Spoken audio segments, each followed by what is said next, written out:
টিংখাঙৰ চাঞ্চল্যকৰ হত্যাকাণ্ডক লৈ তীব্ৰ উত্তেজনা। টিংখাং থানাৰ সন্মুখত 2 শতাধিক ৰাইজৰ অৱস্থান। দোষীক কৰায়ত্ব কৰিব নোৱাৰাত জাগুৰ খাই উঠিছে স্থানীয় ৰাইজ। আজিও মুকলি আকাশৰ তলত অভিযুক্ত সোমবাৰে টিংখাং চাহ বাগিচাত উদ্ধাৰ হৈছিল অমন তাঁতীৰ মৃতদেহ। বাগিচাৰ নলাত উদ্ধাৰ হৈছিল যুৱকজনৰ মৃতদেহ। ইতিমধ্যে আৰক্ষীয়ে উদ্ধাৰ কৰিছে চিচিটিভিৰ ফুটেজত বন্দী আধা বাটৰ পৰা এজন লোকে স্কুটাৰত উঠি যোৱাৰ দৃশ্য। বেংকত ৩,৯২,৪৫০ টকা জমা দিবলৈ গৈছিল যুৱকজন। দুৰ্বৃত্তই অমনক হত্যা কৰি লৈ গৈছিল সমগ্ৰ ধনৰাশি। হাবকাইতস্থিত অচুং ৱাইন শ্বপৰ কৰ্মচাৰী অমন কুমাৰ তাঁতী মৃতদেহ কিছু নিলগত উদ্ধাৰ হৈছিল অমনৰ স্কুটাৰখন।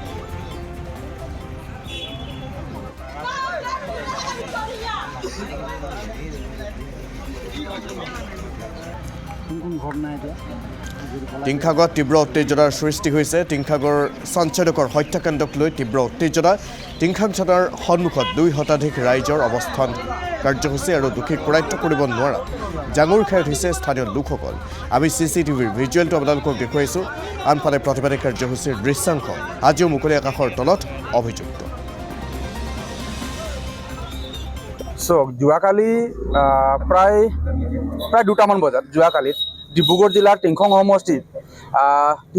সমষ্টিৰ নীলমণি চাহ বাগিচাৰ কাষত এখন দোকানত আমাৰ বিশেষ কৰি এজন ল'ৰাই যিহেতু তেওঁ দোকান এখনত কৰ্মৰত কৰি আছিল আৰু তেওঁ যিহেতু সেই দোকানৰ যি টকা তেওঁ বেংকলৈ জমা দিবলৈ আহি থকা অৱস্থাত টিংখং 26 নম্বৰত তেওঁক নিৰ্মমভাৱে কোনোবা দুৰ্বৃত্তই নিৰ্মমভাৱে ডকাইতি ক'ব পাৰি নিৰ্মমভাৱে টকা লৈ পেলাই তেওঁক নিৰ্মমভাৱে হত্যা কৰে। আৰু আমি জিলা প্ৰশাসনক দাবী জনাইছোঁ আৰু জিলা প্ৰশাসনক অনুৰোধ জনাইছোঁ, আপোনালোকে কেৱল চকীত বহি পেলাই আপোনালোকে কেৱল চকীত বহি পেলাই আপোনালোকে ৰাজশাসন কৰি পেলাই আপোনালোকে পাব্লিকক ছাৰ্ভিচ দিব যদি নোৱাৰে, কেৱল চকীত বহি পেলাই কেৱল যদি আপোনালোকে নিজৰ যি দায়িত্ব সেই দায়িত্ব যদি আপোনালোকে পালন কৰিব বিচাৰে, তেন্তে আগন্তুক দিনত কিন্তু আমি বিশেষ কৰি আদিবাসী চাহ শ্ৰমিক আমাৰ এই জনগোষ্ঠীটো কিন্তু সুৰক্ষিত হৈ নাথাকিব।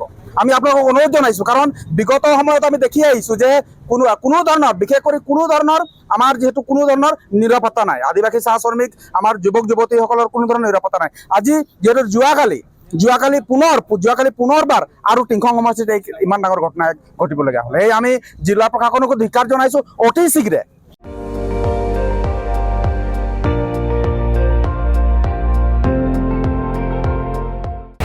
আপুনি চাই আছে ND24, সৰ্বশ্ৰেষ্ঠ নহয় সৰ্বোত্তমৰ দৌৰ।